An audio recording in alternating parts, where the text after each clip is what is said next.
Welcome to the How to Be Awesome at Your Job podcast, the show where brilliant professionals share how to sharpen the universal skills required to flourish at work. Enjoy more career fun, wins, meaning, and money with your host, Pete Makaitis.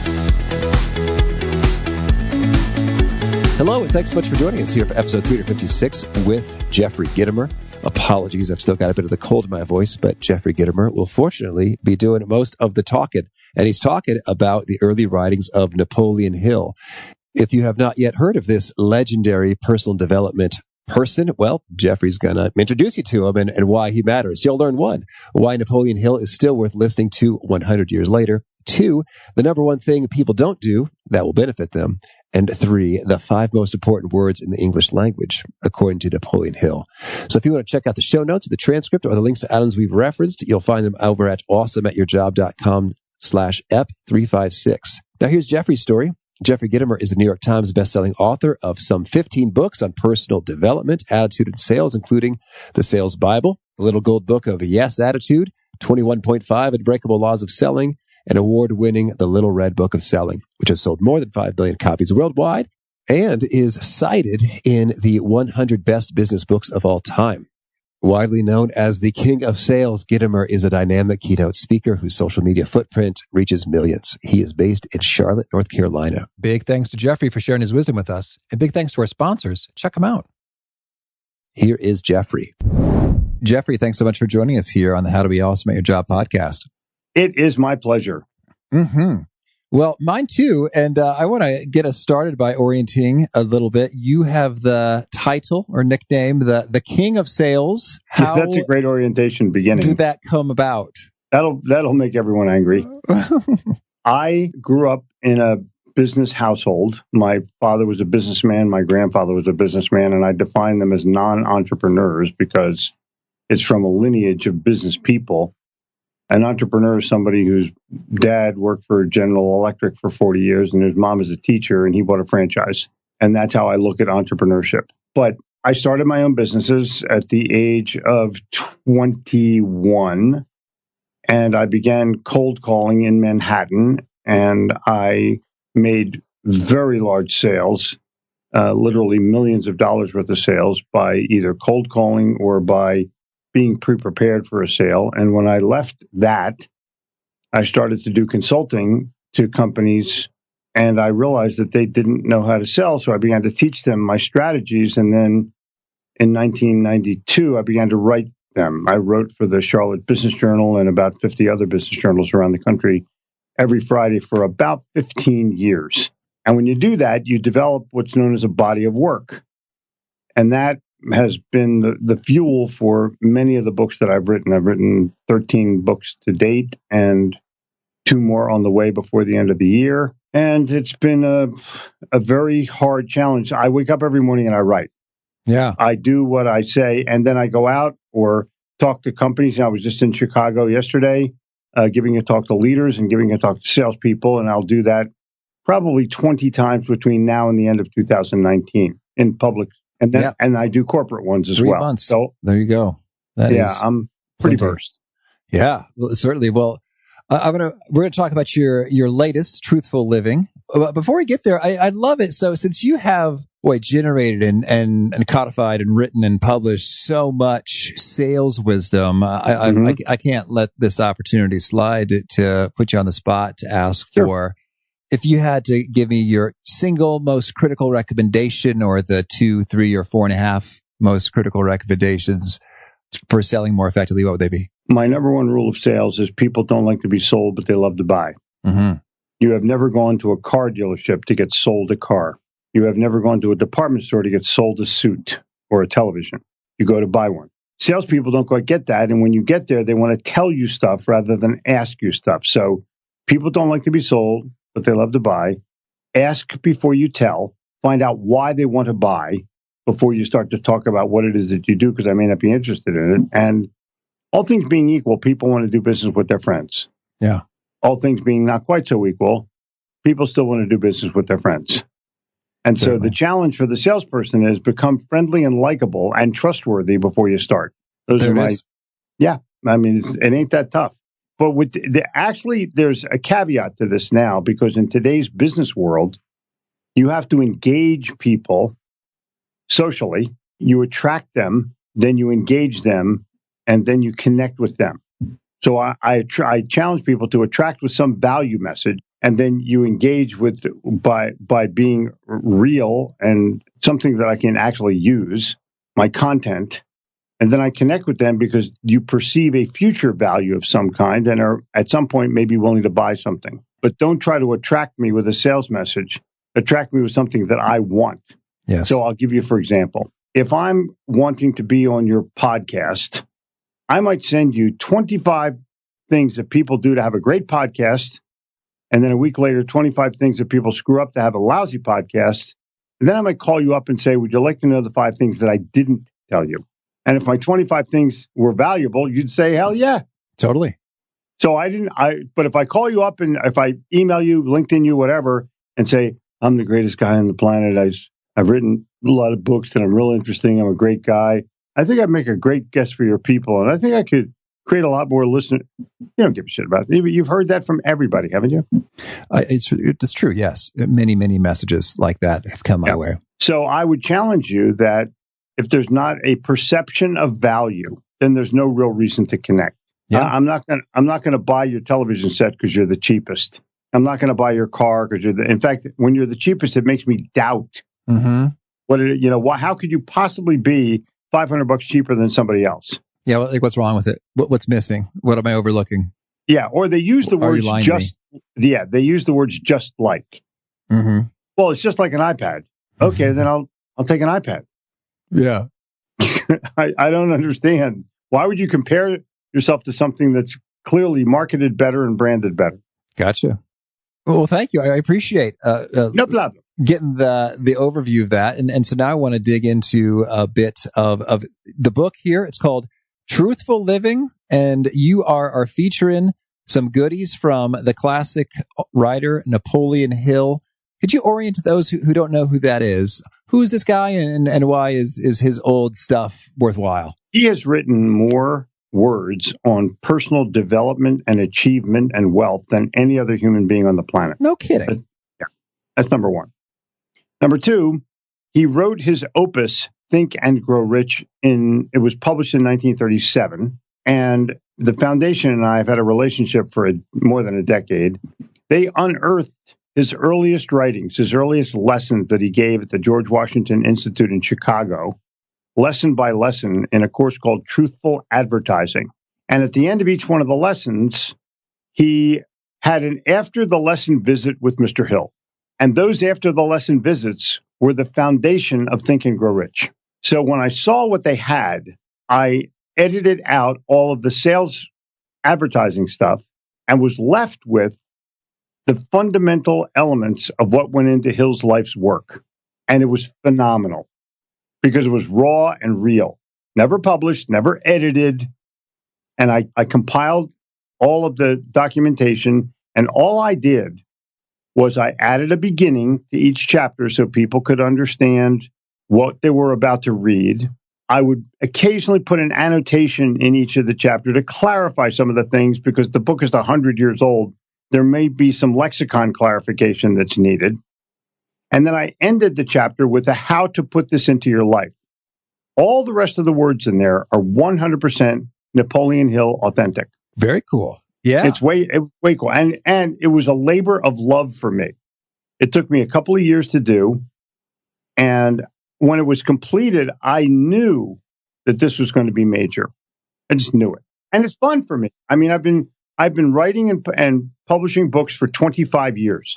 This is by far the best experience I've ever had. Well, that's great to hear. So, well, then let's hear a little bit about some of the content here. So, sure. Any sort of surprises or particularly kind of potent takeaways from Napoleon Hill? I'd say particularly in the context of suggestions that will help professionals be more awesome at their jobs. It starts out with chapter 1, success is up to you. Mm-hmm. It's like a warm slap in the face, not a cold slap in the face, just a warm slap in the face. And then lesson 2 is finish what you start. Like, how obvious can that? No one's going to go, wow, finish what I started. I never heard that before. Mm-hmm. But Hill shows you and tells you the importance of it. Why is it important to become known as someone who finishes what they start? And how does that help build your wealth? Yeah. And in each one of these cases, whether it's the chapters like How to Think or The Value of Self-Confidence, and then his cool chapters like The Law of Harmonious Attraction. Come on, dude, that's so cool. What he's saying is hang around people that you can get along with well, and together you'll achieve more. And the book just makes sense. And I think that's probably the most eloquent thing that I can say about it. It is an easy book to read and even easier to apply. But it takes work. And my statement has always been most people are not willing to do the hard work that it takes to make success easy. Mm-hmm. And could you give us some examples in terms of some of the hard work that is not done by many folks? Well, I wake up every morning, as you do. You have a morning routine? Right, yes. Does it involve writing? No. Does it involve reading? Yes. But think about it. My morning routine has been the same 5 things for 25 years. I read, I write, I prepare. One of those 3 things, or all 3. And that causes me to do the other 2 things, think and create. So I'm a thinker and a creator. I'm not an email reader. Yeah. I'm not a news watcher. I'm not a time waster. I'm going to be productive for my first hour of the day. And I don't want to hear whiny people telling me that they have a kid, because I have a 9-year-old every other week. And she gets up at 6:30, so I better be rolling at 5:30. And people say, well, I'm not a morning person. Well, there's a reason. Actually, everyone is a morning person, except for the people that drink beer and watch television till 2 a.m. Those are not morning people. Those are people that drag their butt out of bed and make some excuse about having a headache or a bad day and blame the weather for their day. And this is a book about taking responsibility, not blaming. Success is up to you. Now, any one of your listeners can get a free chapter of the book. We'll send you the URL. I think, Nada, do you have the URL for the free chapter? We'll get it. I'll get it to you. You can download a free chapter, the first chapter, which is Success is Up to You, so that any one of your listeners can have access to that information so they can see for themselves. It's in an ebook. Just put your email address in there. Done. I'll get that to you. I'll get that to you later today or first thing tomorrow. Got it. Well, so then I'd be curious to hear, maybe in your own experience, what were some of the most transformative elements in this that you found really made a world of difference in terms of you learned it, you latched on, and it did the trick in great effect? Keep in mind, I've been a student of Napoleon Hill for 45 years. And not only did I have to edit it, but I had to read it. And then I had to record it, which means I had to read it aloud. Mm-hmm. It was, for me, an additional transformation. It's not going to change your life, but it will supplement everything you do in your life. And when you read, there's a full-page quote. Ambition is a contagious thing. Okie dokie. How ambitious are you? Because people that have been in the same job for 20 years have lost a lot of their ambition. And he has laws and words. There's 5 words that he considers the most important words in the English language.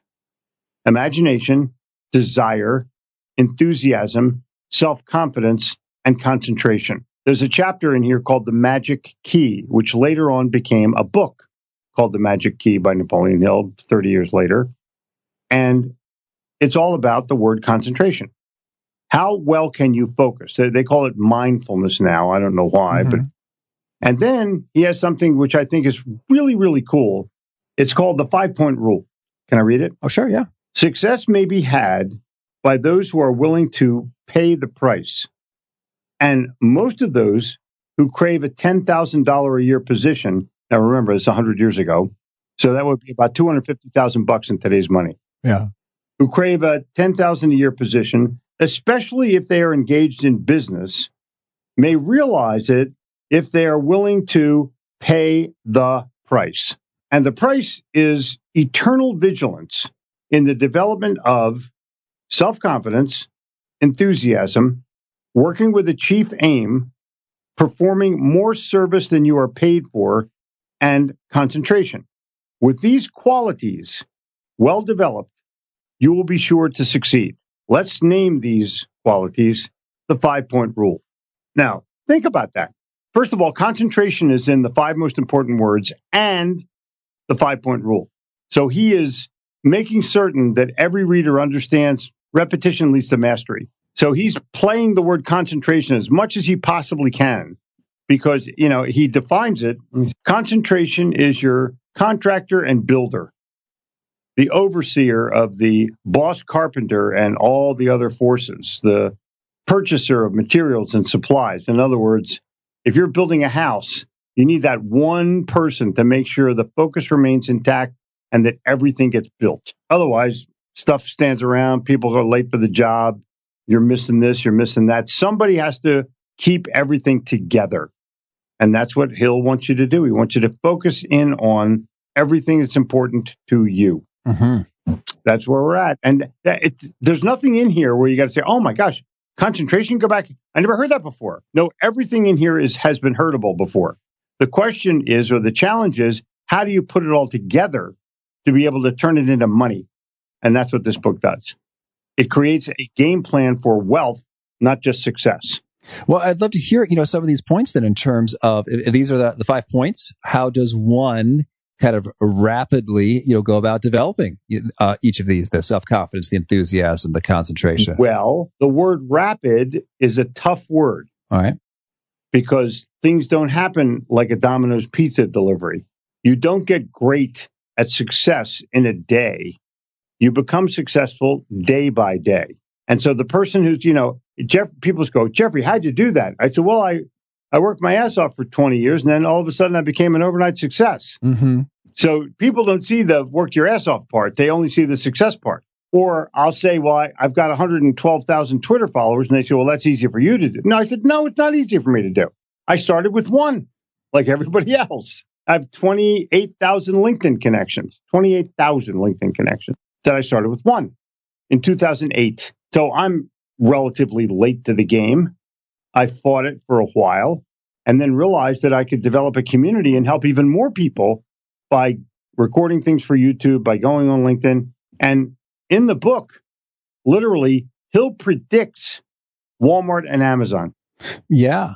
Well, so we'll sort of strike the word rapidly, I guess, from the prior question. Yeah. So then what are some of the optimal practices, activities, behaviors day by day to build up the self-confidence, the enthusiasm, the concentration? Well, if I tell you success is up to you, and then I tell you have to believe in yourself, and then I tell you that you have to develop self-confidence, those are qualities that happen on a day-by-day basis, especially in sales, when you make sales. You can't always develop that quality if you're in some kind of a managerial position because it's very difficult to measure.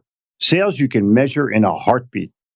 Yeah. What'd you do today? $100. What'd you do today? $1,000. What'd you do today? $50,000. It's measurable. And it's further measurable by how many referrals did you get and how many reorders did you get. So I'm pretty confident that as a salesperson, I can measure my own success. And when Hill says success is up to you, then you as a person, regardless of what kind of job you're in, you have to write down what it's going to take for you to succeed. Because it may be that you just want to be the best teacher of all time. Okay, great. Can you win the best teacher award this year? That's some indicator that you're on the right path. Because if somebody else wins it, you can't go saying, well, it was political. They did it because of, that sour grapes. Either you're the best or you're second best. And second best doesn't win the prize. There's no participation medal in sales. Gotcha. Yeah. So I'm looking at it as it has to be a daily thing. What are you doing every day to be enthusiastic on a regular basis, to be self-confident on a regular basis, and you practice? If you want to practice being a great communicator, just join Toastmasters to take lessons in what it is that you're trying to achieve, but do it consistently. Right. And what would be the analogous or equivalent lessons or activities or practices when it comes to the enthusiasm and the concentration, for instance? Well, when you wake up in the morning, you have a choice. You can have a crappy day, a good day, or a great day. It is a clear choice. I'm going to have a great day. You tell yourself that in the morning, and then everything you do has some kind of positive response to it. All or right. You go into your office. If you hate your job, today's the last day. Today's the day you got to quit. What are you miserable for? Well, my boss doesn't. If you have a bad boss, go get another boss. the best part about America is you're free to choose. So I'm free to choose my attitude. And I'm going to read something on attitude every morning to get me going, or I'm going to watch something on attitude every morning to get me going. I'm going to write something about how I feel. I might tweet something. I might, there's all kinds of things that I'll do. I'm going to prepare, like I had to prepare yesterday for my seminar in Chicago. And that's going to cause me to think and create. And if I think in the positive, then the answers will be in the positive. The words will be in the positive, and I will create my own outcomes. I'm here to create an outcome for me. And it's a selfish thing, but if I want to be the best dad on the planet, the first thing I have to do is be the best person. Right. And otherwise, I'm going to have a quote, an attitude about it. Well, and I'm curious, so are there particular resources that you go to time and time again to have spark the positive attitude? You said you're going to watch something or read something or look at something. I don't have a consistent resource. I'll read something 100 years old. I'll write down what I'm thinking about. I have a book called The Little Gold Book of Yes Attitude. There's 220 pages on attitude that it took me 60 years to figure out. So I've created a book that sold 300, 400,000 copies in America, millions of copies around the world. And I'm happy with that. But if I want more information, then I'll go back and read Samuel Smiles, a paragraph or two or a page or two on character or self-help, or I'll read something by Orison Swett Marden, a page or two from Every Man's a King, or I'll read something by Dale Carnegie on how to win friends and influence people. I go to my library and I can pick out anything. I don't go to the library. I have a library. Books are not just for reading. They're also for reference. Yeah. So I have a massive library that I call on, and I'll maybe only read 5 pages, but it's enough. And if you've been doing it for 25 years and you read 5 pages a day, you've read a lot of stuff. Absolutely. Yeah.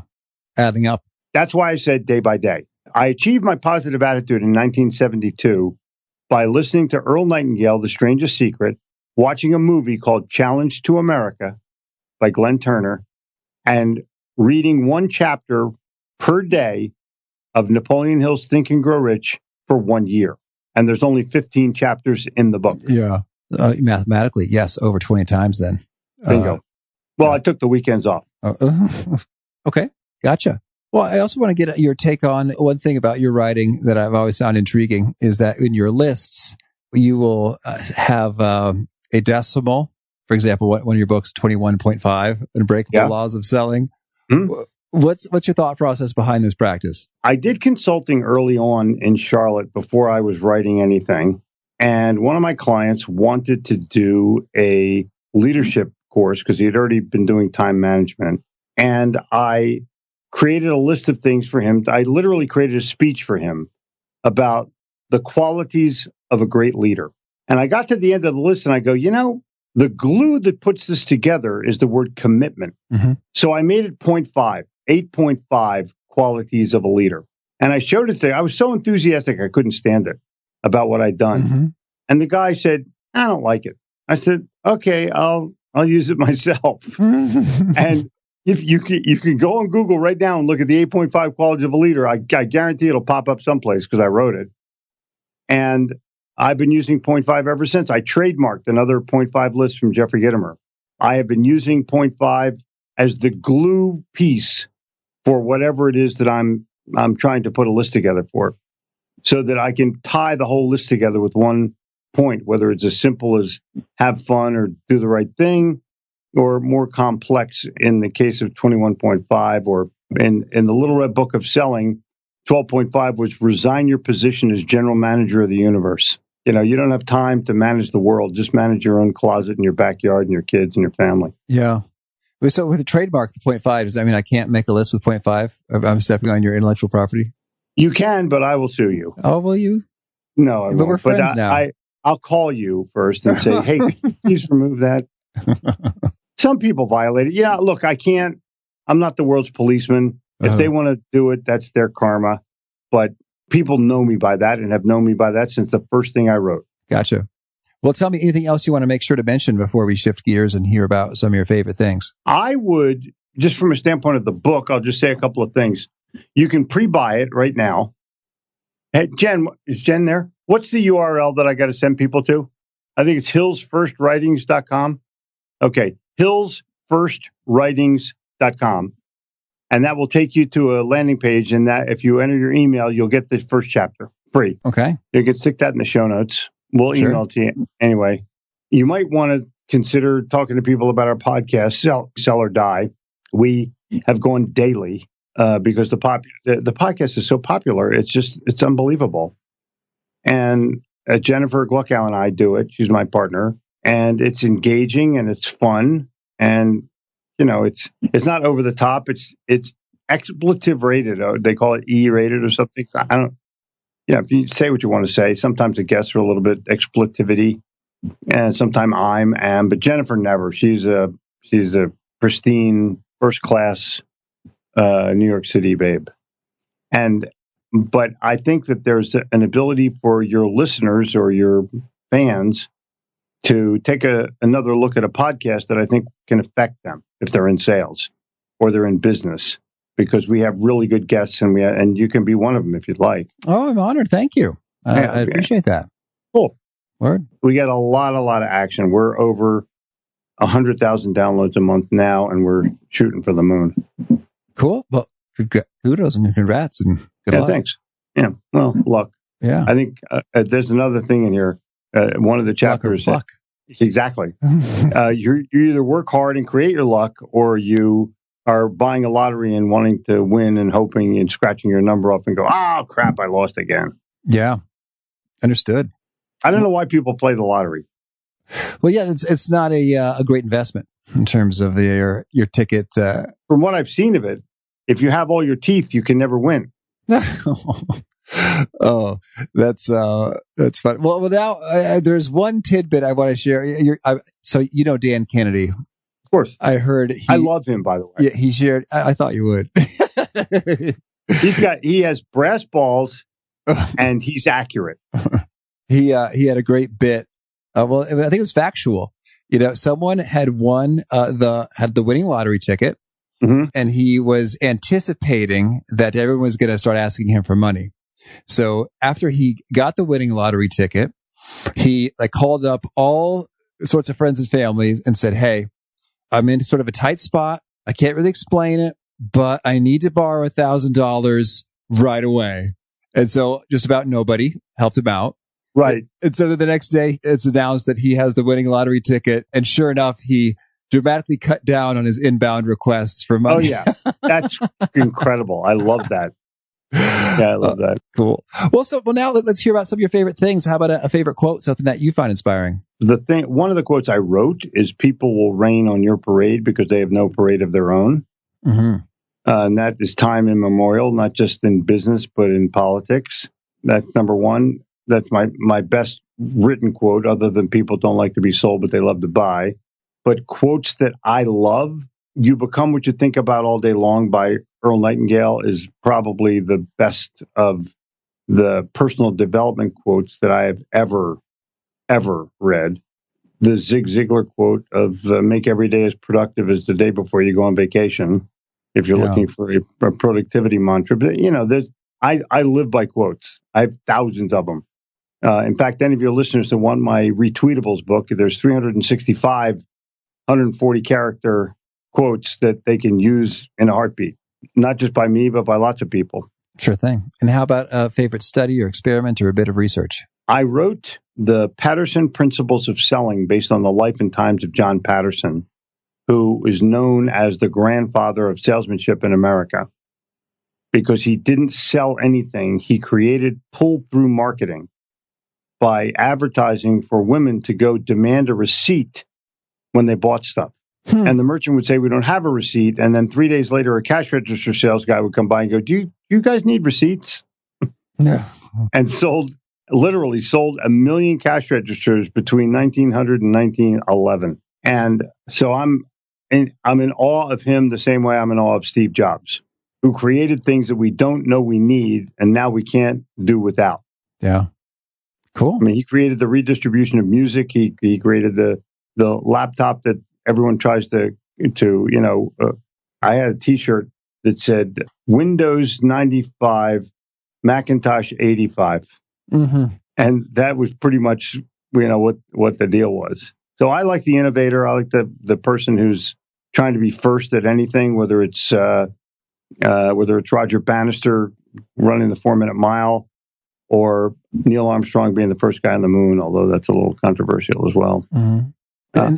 Cool. And how about a favorite tool, something that helps you be awesome at your job? Everybody in our place uses Asana.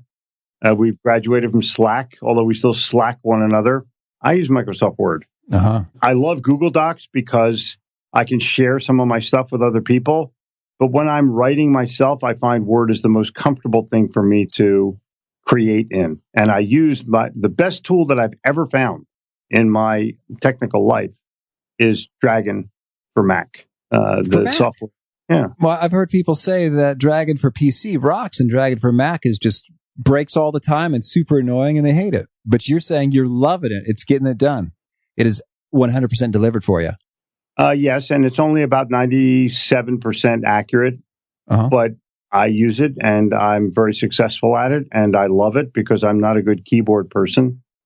So I have, my last 3 books have been done with Mac. Awesome. Cool. Well, good to know. With Dragon for Mac. Right. And if you like the subtlety of it, I think it's very important to understand this as a writer. If I'm talking into the screen and it's taking my words and I take a few minutes to edit it when I'm done, I don't have to think about anything with my fingers. Yeah. I don't have to think where the P key is, where the return key is, none of that.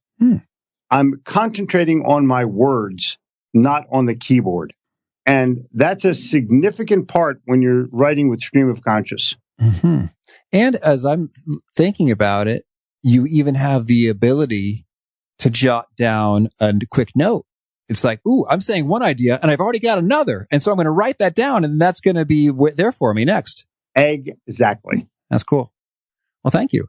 And how about a favorite habit? I think my favorite habit is probably hanging out with my family. Right on. Yeah, that's the best habit I could get. Whether it's having my fiance and I are going to have dinner tonight that she doesn't know about it yet. And that's becoming a habit. And it's a wonderful time to just sort of clear the air and talk about life in the big city or life in Paris, which is even a bigger city. Awesome. And tell me, is there a particular nugget you share that seems to connect and get retweeted over and over again? If you go to my Twitter feed, you'll see a bunch of them. But the one I just tweeted, which I think is going to be a pretty important one. If you don't give your children advice, you don't take yourself. Oh, okay. That's a command. Okay. Don't give your children advice. You don't take yourself. I'm sorry. I'm just thinking. I keep telling Johnny, don't poop on the new carpet. But here's the deal: make a friend. If you make a sale, you make a commission. You make a friend, you earn a fortune. Mm-hmm. And that has been a real lifelong retweetable for me. I'll tweet it out once a month or so, and I still get tons of response. Awesome. And if folks want to learn more, get in touch, where would you point them? Go to Amazon to get the book. Just go Truthful Living and it'll pop up. And go to my website, Gitomer.com, Gitomer.com, and listen to the podcast, Sell or Die, and you'll get all kinds of information on a daily basis for free. Yeah. And thanks so much for the invitation. That's very kind. I'm excited. My people will reach out to your all right. people. Wheeling and dealing. Cool.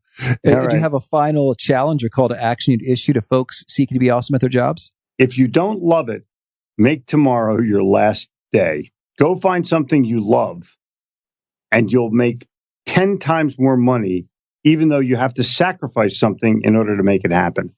Gotcha. Awesome. Thank you. Well, Jeffrey, this has been a treat. I wish you tons of luck and your kingship of sales and with Truthful Living.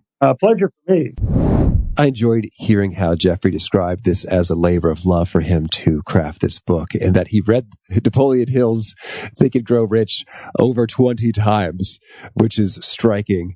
And what I got a real kick out of, I think in particular, was the notion of enthusiasm being something that is really important and worth working on. Because sometimes I think when it comes to enthusiasm, you think, hey, I'm feeling it or I'm not feeling it. End of story. But in fact, there are some things you could do to actively encourage and to cultivate enthusiasm, whether that's laying out very clearly, what is your dream, your goal, why you're doing the thing you're doing and seeing how it connects to that.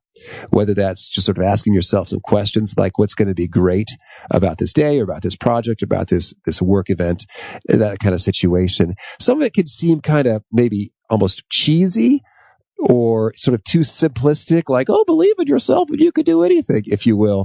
But nonetheless, there's some real timeless and real true pieces to it, because when you do what you need to do to authentically and genuinely access some more enthusiasm, you naturally have some more energy and effort to put toward things, and you get better results. So in fact, it truly does work. Even if it sounds hokey, give some of that old-fashioned wisdom a try. I think the Napoleon Hills and the Dale Carnegies of the world, have a lot to offer us here now in 2018. So again, if you want to check out the show notes, the transcripts, the links to items we've referenced, it's over at awesomeatyourjob.com/F356.